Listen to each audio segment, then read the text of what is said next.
quantifies this by stating, under current regulations, the reserve requirement against most transaction accounts is 10%.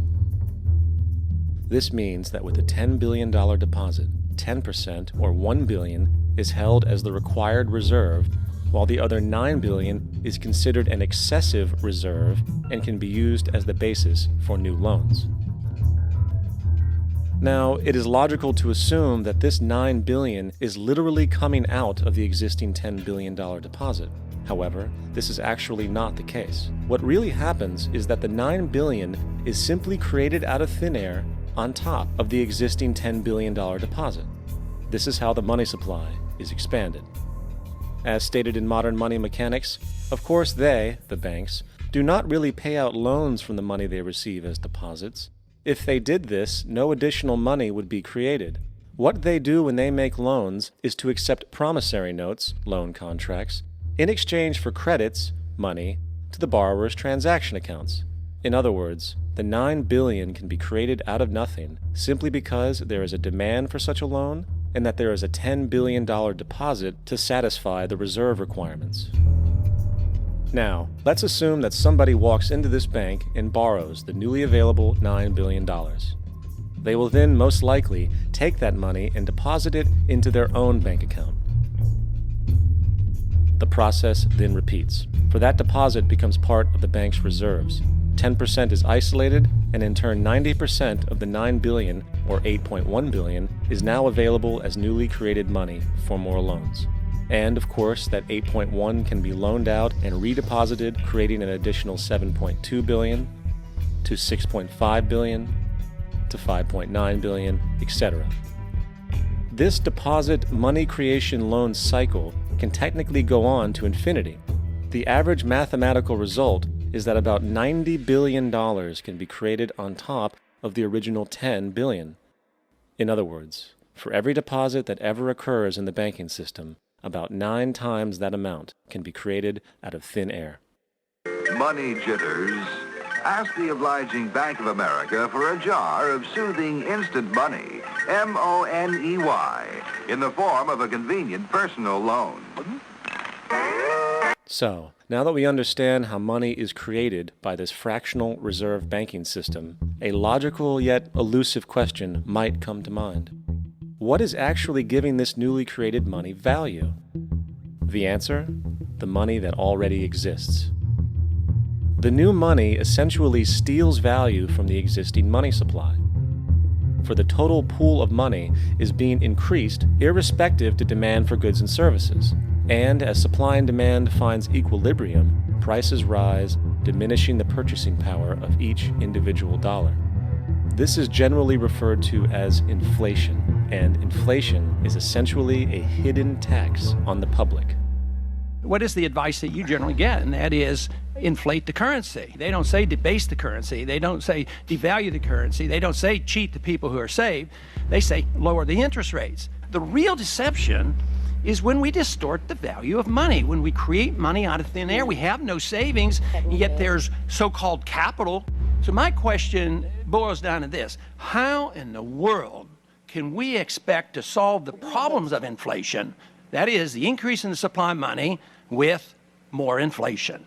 Of course, it can't.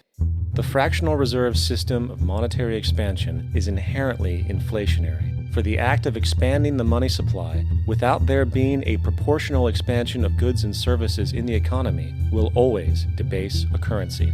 In fact, a quick glance at the historical values of the US dollar versus the money supply reflects this point definitively, for the inverse relationship is obvious. $1 in 1913 required $21.60 in 2007 to match value. That is a 96% devaluation since the Federal Reserve came into existence. Now, if this reality of inherent and perpetual inflation seems absurd and economically self-defeating, hold that thought, for absurdity is an understatement in regard to how our financial system really operates. For in our financial system, money is debt, and debt is money. Here is a chart of the U.S. money supply from 1950 to 2006. Here is a chart of the U.S. national debt for the same period. How interesting it is that the trends are virtually the same. For the more money there is, the more debt there is. The more debt there is, the more money there is. To put it a different way, every single dollar in your wallet is owed to somebody by somebody. For remember, the only way the money can come into existence is from loans. Therefore, if everyone in the country were able to pay off all debts, including the government, there would not be $1 in circulation.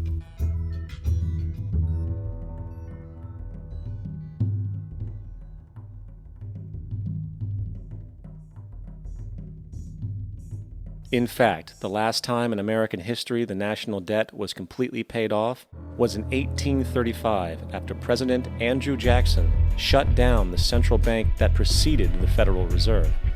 In fact, Jackson's entire political platform essentially revolved around his commitment to shut down the central bank, stating at one point, "The bold efforts the present bank has made to control the government are but premonitions of the fate that awaits the American people should they be deluded into a perpetuation of this institution or the establishment of another like it." Unfortunately, his message was short-lived, and the international bankers succeeded to install another central bank in 1913, the Federal Reserve. And as long as this institution exists, perpetual debt is guaranteed. Now, so far we have discussed the reality that money is created out of debt, through loans.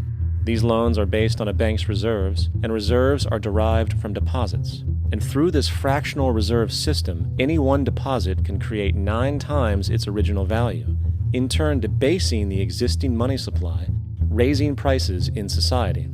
And since all this money is created out of debt and circulated randomly through commerce, people become detached from their original debt, and a disequilibrium exists where people are forced to compete for labor in order to pull enough money out of the money supply to cover their costs of living.